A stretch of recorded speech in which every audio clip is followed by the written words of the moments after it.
Today's video is sponsored by the guy who didn't exist.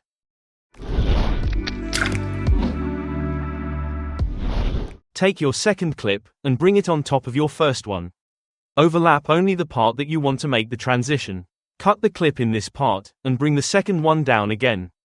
With this overlapping clip selected, go to the color page. Under the Magic Mask tab, make sure that you have the toggle mask overlay selected and that you are in the first frame of that clip. Add some random point into your subject, and hit the track forward button. Once your mask is ready, right-click to the nodes window and select to add an alpha out point. Connect the blue point of the node to this point, and go back to the edit page. Right-click to the masked clip, and select to render it in place. Choose a format that can hold the alpha channel also.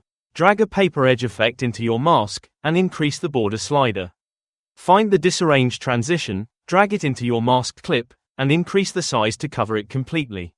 At the moment this looks lame, go to the transition settings, and bring down the alpha slider.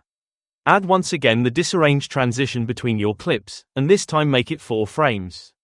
Now you can barely use this transition in some project if you are brave enough. If you like this clip, subscribe to this channel. If you didn't, you don't exist also.